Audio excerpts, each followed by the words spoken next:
Thank you, everybody, for coming to the Aaron Torres Podcast YouTube page. If you could do me a quick favor, see that little subscribe button at the bottom of your screen? Go ahead, click that subscribe button. Really does help our channel grow, our audience grow, and I really do appreciate it more than you know. So click that subscribe button. Appreciate your support. Now, here's the video that you came here for today. So here's the bottom line. Let me just say this. Michigan job has been open up for about 2 weeks, and I was thinking about this as we got ready for the show. I know a lot of you were on the road over the last couple days for the Christmas holidays. Well, guess what? Some of you maybe got lost. Some of you maybe took a wrong turn going to grandma's house. But at the end of the day, doesn't matter how many wrong turns you took, as long as you got to the final destination and had a good Christmas dinner. And that was basically Michigan football over the last couple weeks. It was a weird search at a weird time on the calendar, but it doesn't matter how many wrong turns they took. They got the right man. Kyle Whittingham, officially the Michigan head coach. By the way, this isn't just some press release. He was actually in Michigan gear on Saturday night. Michigan is at their bowl site where they will play Texas later this week. Matt, I think I sent you the video of Kyle Whittingham wearing that maize and blue singing "Hail to the Victors." You can go ahead and play it if you have it. Michigan fans, Coach Kyle Whittingham. Honored to be here, honored to be the football coach at this great university. Can't wait to get working with our players, getting to know them, and getting Michigan football to where it should be. Kyle Whittingham, not quite hail to the victors, but I'll tell you what, it's going to take some getting used to. Let's go ahead and dive into this. I'll be honest. So we are now about 48 hours removed from the actual hire. Many of you won't listen to this until Monday. I don't want to spend a ton of time on the hire. I really want to spend more time really talking about what Kyle Whittingham needs to do from a coaching perspective, as far as a staff, as far as recruiting. Who can he retain? The Bryce Underwoods of the world. But just give me for a half a second to discuss the hire itself, because I think, honestly, it's a complete home run. Okay, so first of all, Kyle Whittingham, it's wild because we have been waiting for what? Literally 20 years to see if he would leave Utah for a bigger job. I mean, you can go back to 2008 when they played Alabama in the, I think it was 2009, but whatever. Alabama in the Sugar Bowl. Nick Saban, year 2, beats him, and this guy kind of bursts onto the scene. You kind of say, who is this guy? How long is he going to be there? He stays at Utah through the Mountain West days, into the Pac-12 days, and I do think it's worth noting, it was literally only 3 seasons ago that he won a Pac-12 that had Lincoln Riley at USC, that had Dan Lanning at Oregon, beat Mario Cristobal when Mario Cristobal was at Oregon. This guy is a great head coach. We've been wondering when he was going to leave. And I think the important part to note, he's still doing it at a really high level, right? Just won 10 games this year. Now, I know the 2023 and 2024 seasons were not great, but let's never forget, it was a weird deal where if you go back, listen, I was at the Rose Bowl the year that Cam Rising got hurt. That whole offseason, you think he's going to come back at some point that season. You don't really bring in another quarterback. And so basically lost all of 2023 hoping Cam Rising was going to come back. You're positive he's coming back for 2024. Then, of course, he gets a medical red shirt right before the season. So basically you lost 2 years waiting for your quarterback to get eligible or to get healthy, He does not. Well, this offseason, he goes out, he revamps the offense, he brings in a new coordinator, he brings in a new quarterback, and boom, as I said, it's right back to 10 wins on the field. And listen, we don't need to go back through box scores from October, but go back and look at that BYU game. Utah in Provo largely outplayed BYU, and you do wonder, they win that game, there's a possibility that they are the ones that are 11-1. They are the ones that are in the playoff race, and they are the ones that are playing Texas Tech to go to the college football playoff just a few weeks ago. So it's one thing to hire a coach that's been good for a while, but sometimes you get these guys at the back end of their careers, and you wonder how much is left in the tank. This dude literally just won 10 games, and essentially, listen, we all know the story. He was essentially forced out at Utah. Now, we don't have to get into the dynamics there. It doesn't really matter. But there had been a coach in waiting, Morgan Scalley, for probably 3-4 years now. They were wondering when Kyle Whittingham was going to leave. I think the thought was he was actually going to leave last season. Then you have the disaster without Cam Rising. He wants to come back. He wants to send it, to leave Utah in a good place. Well, the season ends. He doesn't want to leave. The school forces him out. And so, like I said, I'll admit the day that Kyle Whittingham, that we got that release, that Kyle Whittingham was not going to be the Utah head coach anymore, I assumed he was going to retire. Pretty early on, it becomes clear that he wants to keep coaching, and I think Michigan got themselves a heck of a coach. Lastly, as far as the hire is concerned, because I do want to talk about his staff, retention, players, things like that, I would quickly add the other important part about Kyle Whittingham, and I think every person who talked college football has made this point, kind of squeaky clean, right? And you kind of need that coming off of the Harbaugh/Sharon Moore era. You had Harbaugh with multiple NCAA investigations. You had the Connor Stallion stuff. If you don't know about the Matt Weiss stuff, go ahead and Google it because it might be the worst of all. And of course, over the last couple of weeks, we have learned about what Sharon Moore was doing in his personal life. He was literally arrested, what he was doing on social media. Well, Kyle Whittingham, you quite literally don't have to worry about any of that. As a matter of fact, I'll show you a quick tweet that cracked me up over the course of the last couple of days. I saw this on, I want to say it was Friday. But, Matt, you could pop up the Kyle Whittingham Instagram tweet. Scott Bell with the tweet of the century says, quote, Kyle Whittingham follows 5 women on Instagram. All are fully clothed, and the majority of them are related to him. He has 0 posts in 11 years. Hiring grade, A+. So, yeah, I don't think Kyle Whittingham's going to be sliding into girls' DMs that are on the treadmill like Sharon Moore. It's a great hire. And I was thinking about this. I tweeted it out on Friday. If the only argument against the hire is, wow, this is a great hire, but we might only get him for 5 years instead of 20, that's how you know it's a good hire, and that's exactly who Kyle Whittingham is. Now, here's the interesting part. So listen, I love the hire. We don't need to spend 25 minutes going through his resume. We spent, 6-7 minutes there. That's more than enough. I do want to talk about what's next because I do think what is interesting about Michigan, I believe you're getting an upgraded head coach. You just won 9 games, and you actually did it with a really young roster. And so I've kind of coined this term. I believe that, the days of the 5-year plan are done. Now it is about the 5-week plan. Who's your staff? Who can you retain? Who can you recruit? And I think that's where it gets interesting for Kyle Whittingham. First of all, listen, I know the default is let's talk Bryce Underwood, but let's start with the staff because the staff to me is going to be interesting just from the perspective of who's loyal to Utah, who expected to stay at Utah when Kyle Whittingham stepped aside, and who's sitting there saying, I was going to be loyal to Utah, but guess what? I can go to Michigan with Kyle Whittingham, better job, more money, stay with the legendary head coach. I'm taking that road. First of all, let's start with the offensive coordinator. And I thought this was interesting. Actually, even before that, I should mention, we do have a Michigan-specific Twitter page, Torres on Michigan. Just search Torres on Michigan on Twitter. Torres on Michigan, Torres on MICH. We do need, by the way, an intern to run it. If you are a Michigan student or a Michigan fan in college, you can reach out to me. Aaron Torres podcast questions at gmail.com. We need somebody to help us run the Torres on Michigan page. All right. So what are Kyle Whittingham's first moves? I think even before you start talking about Bryce Underwood and all that, you have to start with the staff. And I think, like I said, it's going to be interesting to see which staff members stay loyal to him, who stays loyal to Utah. It starts, in my opinion, with the offensive coordinator. Okay. So for those of you who are not, in the weeds on coordinator moves and who's going where and who's going here and who's going there, Jason Beck is a name to know. So Jason Beck was the New Mexico offensive coordinator 2 seasons ago, top 10 offense. And when the Cam Rising thing fell apart, Kyle Whittingham, I thought very smartly went out and got Jason Beck from New Mexico, brought Devin Dampier with him, and boom, like lightning, that offense blew up. Okay, so for people who do not know, Utah, top 10 offense in America, top 10 rush offense, led the country in yards per carry. You don't think that sounds like a Michigan man? Because I think it sure does to me.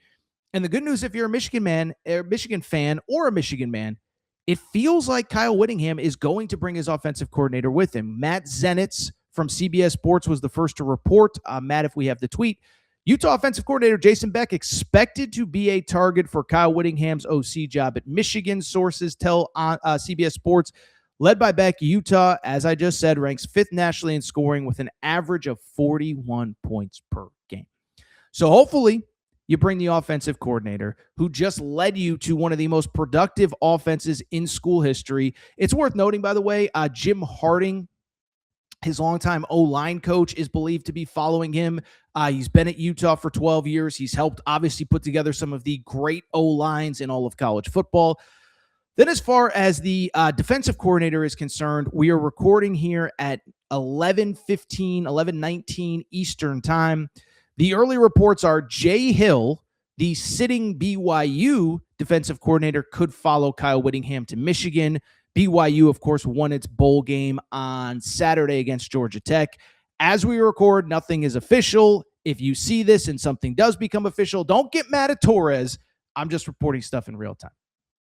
So that's what the staff could look like. I think as interestingly, what becomes of the players and what becomes of the roster? Because here is the thing about Michigan I don't know enough people really realize is a couple things. As weird as last season was, as weird as the Sharon Moore departure was, again, follow Torres on Michigan for all this information.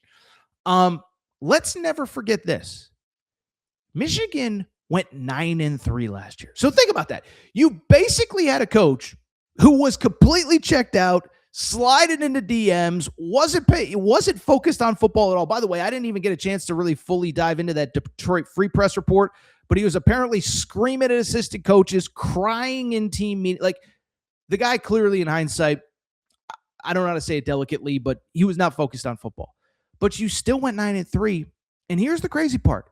You went 9-3 with one of the youngest rosters in college football. So right now, Kyle Whittingham is about putting together a staff. And in my opinion, it's about retention, right? So the first big name, we all know who it is. It's Bryce Underwood, the former 5-star quarterback, number 1 quarterback in the class of 2025, who just finished his freshman year at Michigan. And so, listen, we don't know what's going to happen, okay? We don't know if Bryce Underwood wants to stay under Kyle Whittingham. We don't know if Kyle Whittingham wants Bryce Underwood. We don't know if Kyle Whittingham wants Bryce Underwood, but needs him to take a pay cut. Obviously, he was a very highly compensated NIL athlete over the last couple of years. But let me just say this. With Bryce Underwood, you can clearly see the tools. And to me, you know what this year was like for Bryce Underwood? No, he wasn't good, but the staff and the program were clearly a mess. You know what this is? I give Bryce Underwood a hall pass, right? We all know what a hall pass is. Husband and wife go, whatever. Husband's traveling for work, wife's traveling for work, whatever. We don't talk about it. We don't acknowledge it. We know it happened. That's kind of how I feel about Bryce Underwood's first year. We don't talk about it, but we know it happened. But I don't blame him that he wasn't great, and I would love to see what he can do with a real staff, especially, by the way, again, Jason Beck, a coach that is known for developing offenses around a running quarterback. Devin Dampier was awesome this year at Utah. He was awesome 2 years ago at New Mexico. Now imagine him with a quarterback that's 6'4" instead of 5'10", that's just as fast with just as big of an arm. It's exciting to think about. And to me, this is Kyle Whittingham's first big move. Now, the good news is Bryce Underwood seems to be excited about the situation. Now, I know this is what he's supposed to say, and we'll see what actually happens after Michigan's bowl game. Once the portal opens, these guys all have agents. There's no doubt that the agent has probably been shopping around Bryce Underwood to other schools during the time that Michigan was looking for a head coach. But at the same time, Bryce Underwood was asked about Kyle Whittingham's hire at the bowl game. Michigan plays Wednesday. They arrived at the bowl site on Saturday. And Matt, you could pop up that tweet as well. Bryce Underwood telling reporters, quote, I was actually pretty excited. Really excited to see what he does for the University of Michigan. And it seems like, at least for now, he's totally on board. So listen, I'm biased. I'm selfish. And when I say I'm biased, what I mean is this. I can see the tools with Bryce Underwood. I just want to see what he looks like with a real coaching staff and a coach that is more interested in developing him and not liking pictures on Instagram of girls on a treadmill. Okay, so that's Bryce Underwood. I think what's also worth noting, most of the rest of the team was really young. I don't know how many people know this, but the leading receiver on this team, a guy by the name of Andrew Marsh, was a true freshman, showed flashes. He was very clearly Bryce Underwood's number 1 target. Bryce Underwood loved throwing to him, and he really emerges, I thought, one of the better young receivers in the Big Ten by the end of the year. By the way, the running back room, it's kind of interesting, right? Because you have a situation where Justice Haynes, I thought, was playing like a Heisman Trophy candidate early in the year. He goes down with injury. I think the big question for him is he interested in coming back? He is, of course, draft eligible. There's the possibility of going pro. But I think we also know that in this world that we live in, it might make sense for him to return. If he's going to be, and I'm not an NFL draft expert, I'm not breaking down, draft tape in what is it, December here. But listen, Justice Haynes rushed for 857 yards, and he only played in 6 games this season, had 5 100 rushing yard games before getting hurt in late October against Michigan State. He could return. You know who else could return? Jordan Marsh, the second leading rusher, who ended up rushing for almost 1,000 yards, despite the fact that he basically was a backup for 2/3 of the season. He could be back. Oh, by the way, I mentioned Andrew Marsh, the leading receiver. I thought this was interesting. Do you know that Michigan, this school that for years has had this elite O-line that just keeps pumping out player after player after player after player, 3 of the starters on Michigan's O-line were redshirt freshmen, including both tackles, Andrew Sprague and Blake Frazier. And so I bring it up because that whole O-line could basically return intact. By the way, they signed 2 5-stars last recruiting cycle that barely played this year. One of them was hurt. The other one, Ty Haywood, just didn't play that much. And so I just bring it up because there are so many tools in the toolbox. And I think after putting together the staff, retention is the number one priority. Speaking of retention, I think it's also worth noting, for all the criticism of Sherrone Moore, he just signed a top 10 recruiting class in all of college football. Can Kyle Whittingham keep most of that recruiting class intact? That's going to be interesting. It is worth noting, Carter Meadows, 5-star defensive lineman from the D.C. area, number 1 edge player in high school football, according to 24/7 Sports, was tracked down by rivals right after Kyle Whittingham was announced as the head coach. Carter Meadows seems to like the hire, saying, quote, "I'm feeling good. It was a long process. We waited for the outcome, and based off of what I know about Coach Whittingham, I'm confident." So when the number 1 player in your class, who's also the number 1 edge rusher, seems like he is going to stay committed, I think it's a good time that he is going to stay committed and that most of the class is going to stay committed as well. And so I'm just telling you, you start putting together the pieces of who could return. A second year of Bryce Underwood, Andrew Marsh at wide receiver, basically the entire O-line. Defensively, Michigan has never had a problem for basically the last 10 years since Don Brown left, when they started with Mike McDonald and then Jesse Minter and then on and on. And so I just bring it up because this is a team that could very easily, they're a plug-and-play team, okay? Like we talked about this with a couple of these teams that when the jobs opened up in the in over the last couple weeks, is like, yes, Arkansas in the SEC is a total rebuild. Auburn wasn't necessarily a total rebuild. You had a roster in that building that was right on the cusp that just needed the right coach. Now, we're going to get to Auburn in a second because they've had some portal issues already. But I just bring it up because Michigan is in that class. 9-3 last year with a coach that was totally distracted.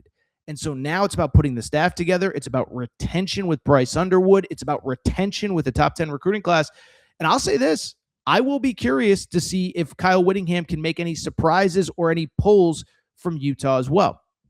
Now, I will say with Utah, I'm not going to start speculating too much on who could come with Kyle Whittingham, but I do think it's interesting, right? I think if Kyle Whittingham did not get another head coaching job, I think that 10-2 roster mostly stays intact.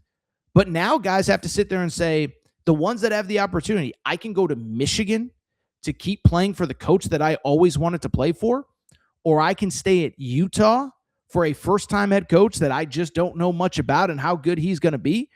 I think it's worth noting. The early name that I've seen speculated from the Utah roster, and I think I saw him tweet support of Kyle Whittingham, the leading rusher, Wayshawn Parker, 931 yards, 6 touchdowns. I believe, I couldn't find it when I looked for it on Sunday morning, but I believe he tweeted something about go coach Whittingham, whatever, blah, blah, blah, blah, blah. And there's already speculation he could follow. And then I think it's also worth noting Utah just put together one of the best recruiting classes they've ever had in program history. And I thought it was worth noting Kelvin Obot is a 5-star offensive tackle from Idaho. Could he follow Kyle Whittingham as well? His lead recruiter was Jim Harding, the O-line coach, who it feels like is going to follow Kyle Whittingham. So we'll see what happens. I'll just wrap by saying this, man. Listen, we've talked enough about what could happen. We will certainly be following what will happen. As always, make sure you're following our Torres on Michigan account for all your late breaking news. If you are an intern interested in getting some internship credit to help me run that, you can reach out to me at Aaron Torres Podcast Questions at gmail.com. But I'll just wrap by saying, I think it's a home run hire. And I think it's not only a home run hire, I think we could look back in 2, 3, 4 years and say Utah made a colossal mistake deciding to rush out Kyle Whittingham when he clearly didn't want to leave.